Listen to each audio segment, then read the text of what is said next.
roof, like the clubhouse got with those slate shingles or whatever they are. So we had a meeting downstairs with the architect, and I says, what about the utilities? His answer was, he says, you don't work at night, do you? I says, what are we supposed to do with our grinders and that? Plug them up our ass or what? I mean, you know, I says, so Randy Palmer was on the committee at that time. He just built a plant over, I think, off of Brook Park Road somewhere. 164th there. Yeah, and we went over there and looked at his, and so what we did, we took the fancy roof off. He said everything had to be the same, you know. I says, with the fancy roof off, we put a flat roof on the place, and with that money, we put the utilities in and the cement floor. So luckily, I had some people with me that had some common sense, or would still be over there with extension cords, probably from the clubhouse, trying to. And then this clubhouse, they built a fake brick wall out. This is a red brick. And what it was supposed to look like, they took and built a fake wall out here by the pro shop, and they painted it white, and then they took acid or something and threw on it had the red brick show through. It's supposed to be like an old southern blah, blah, blah type thing. Mm-hmm. And that's what this clubhouse was supposed to look like. But every time it started to look a bit like that, they painted it. They didn't like that brick showing through, you know, so.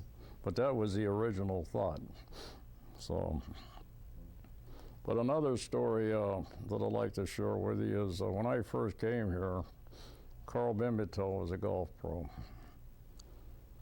And I wasn't here but a couple days, and he knew the golf course because he was here a while, and he was a pro greenkeeper at one time.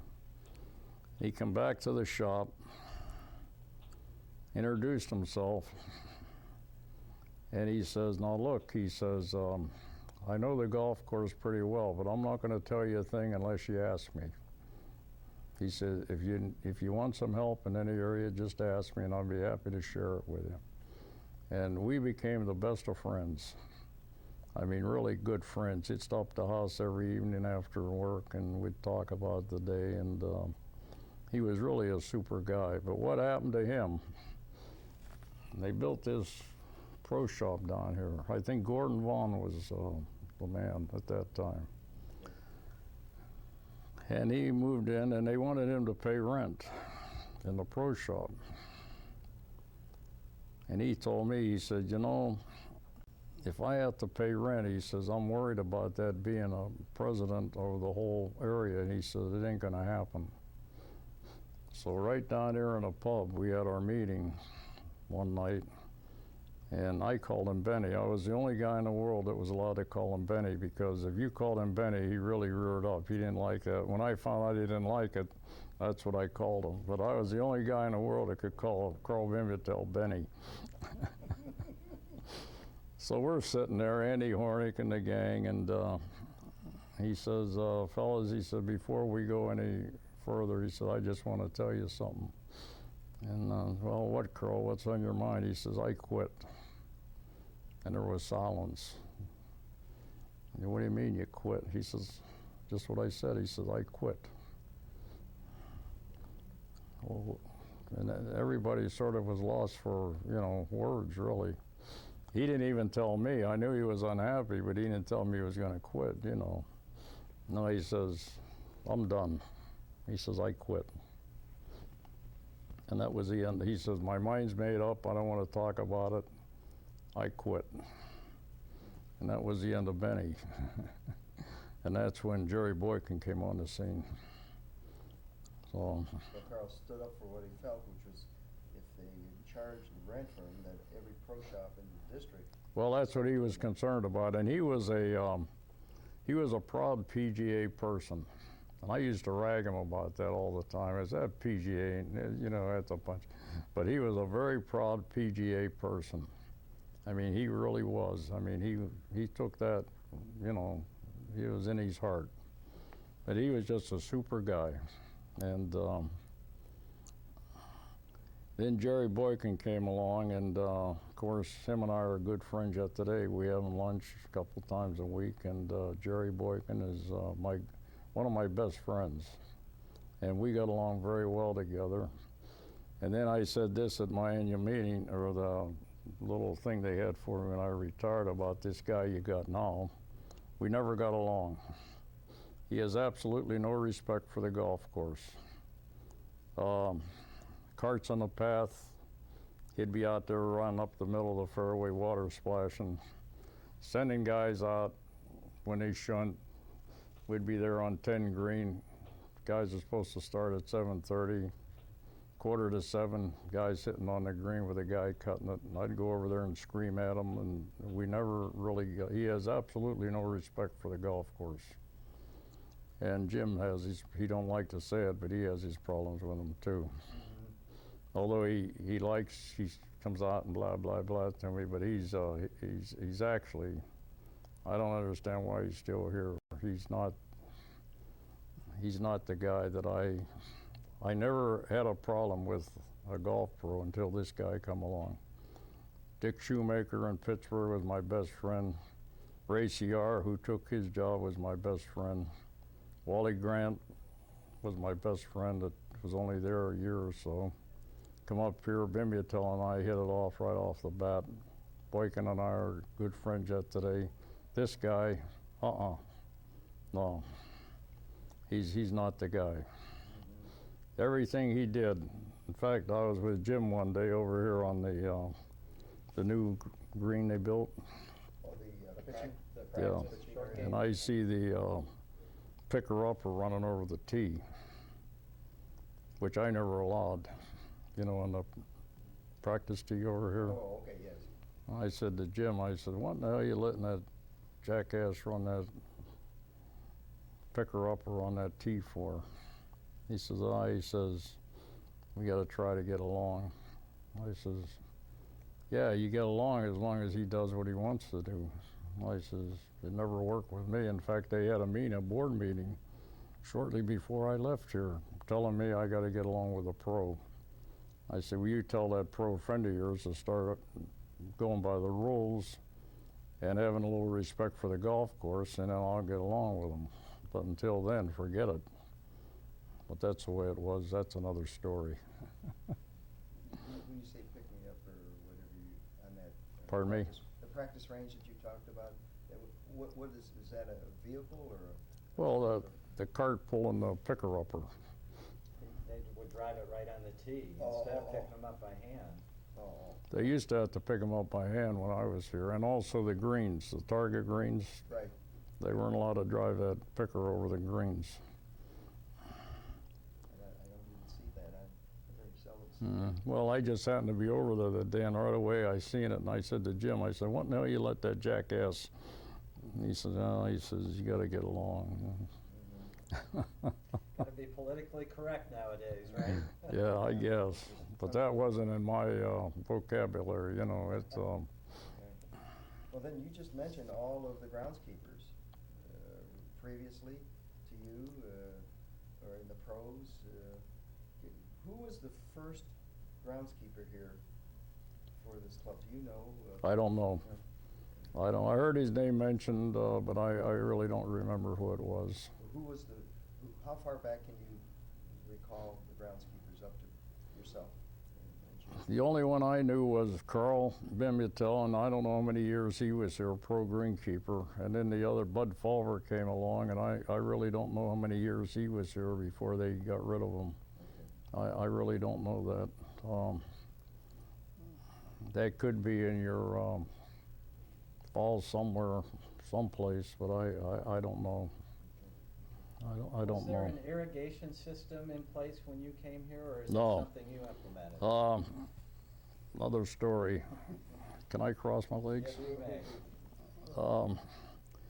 1968, a new material came on the scene, chip kel they called it, calcium arsenite, and we had almost all pull fairways. And this material was supposed to, you were probably here then, weren't you? Mm-hmm. Yeah. This material was supposed to erase the Poe gradually, and the bent grass would fill in, and we would seed. And well,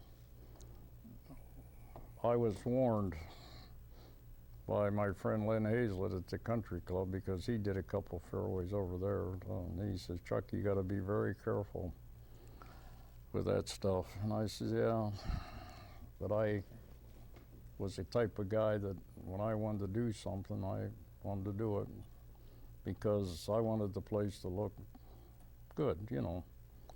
So I did all 18 fairways, and 1968 and 1969, we had two of the hottest, wettest years in my career.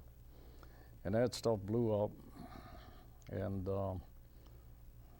we seeding, and the seed would come up a little bit and then curl over and die.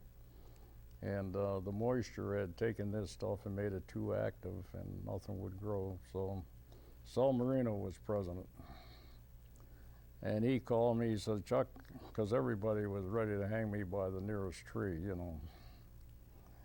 And Sindelar was the boss. He was even, you sure I told you to do that? I says, God damn you, you told me. Yeah, we talked about it, yeah. Because everybody was on his throat, of course. So Sal Marino called me, who was a super guy. And he said, Chuck, we're in trouble. He said, we got to sit down and talk. And he come over to shop, and he said, now what did you do? So I explained the whole program to him, you know, and he says, okay. He says, you know, he said, we'll get through this. He says, right now he said, everybody's up in arms, but he said, we'll work through it. He said, well, what I'd like you to do is get another opinion. I said, well, that makes sense. So I wasn't a member of the USGA then, of the green section. So although I knew the guy, Lee Record was his name, I knew him from meetings, and so I called up there and talked to Lee Rice. I says, Lee, I says, I'm in big trouble here. I says, I used that damn calcium arsenite, and the thing blew up on me, and I need some help. He said, Chuck, if it's that important, he says, I'll be there tomorrow. So he flew in here, and it was. I wished I was able to get a video of this, because it wasn't comical at the time, but when you think back on it, it was really funny. All the guys were congregated on 11 fairway, the green committee and the board, and they were waiting on the expert.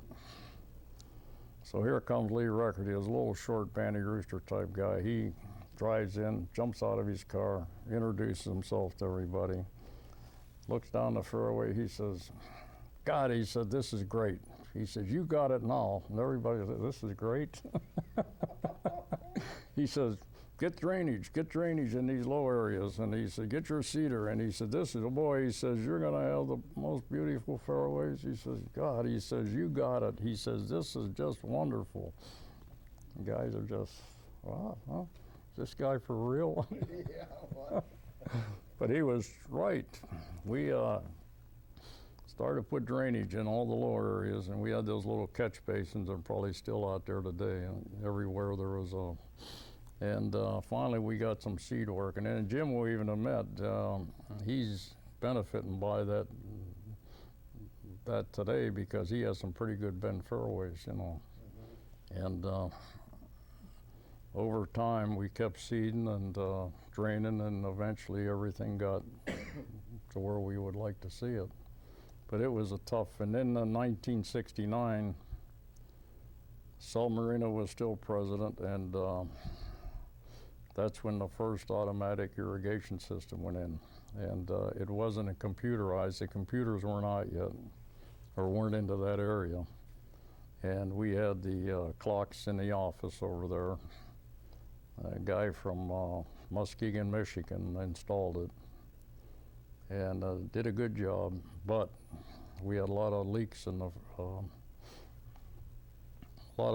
mains when the couplings, and for some reason course, everybody blamed everybody, you know, and then Don Burney, I think, became president or was involved in the Green Committee or something. He says, we got to go downtown and talk to our lawyer. We may want to sue this guy. So I think he had a Volkswagen.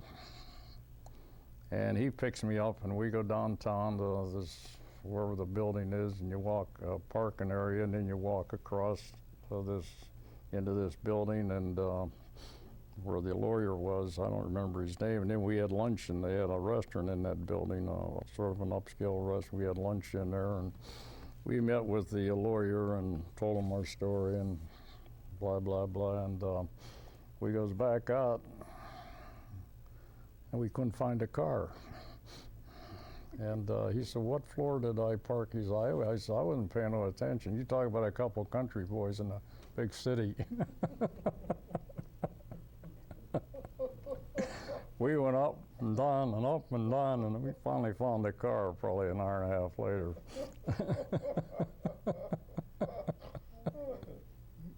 See Bernie down asking about a Volkswagen got lost.